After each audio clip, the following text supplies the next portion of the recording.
قتادہ نے بیان کیا اور ان سے انس رضی اللہ عنہ نے کہ نبی کریم صلی اللہ علیہ وسلم سے لوگوں نے سوالات کیے۔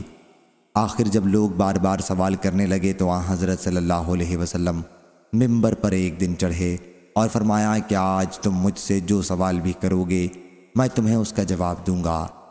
انس رضی اللہ عنہ نے بیان کیا کہ پھر میں دائیں بائیں دیکھنے لگا تو ہر شخص کا سر اس کے کپڑے میں چھپا ہوا تھا اور وہ رو رہا تھا۔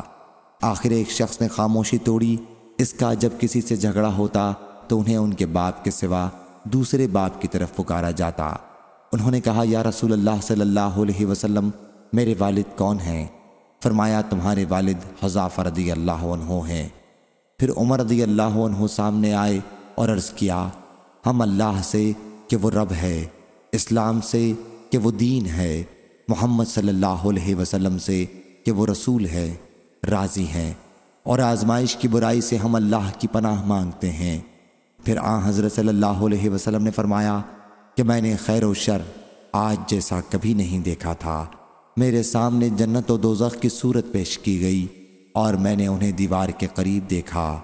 قتادہ نے بیان کیا کہ یہ بات اس آیت کے ساتھ ذکر کی جاتی ہے کہ اے لوگو جو ایمان لائے ہو ایسی چیزوں کے بارے میں سوال نہ کرو اگر وہ ظاہر کر دی جائیں جو تمہیں بری معلوم ہو۔ صحیح بخاری حدیث نمبر 7089۔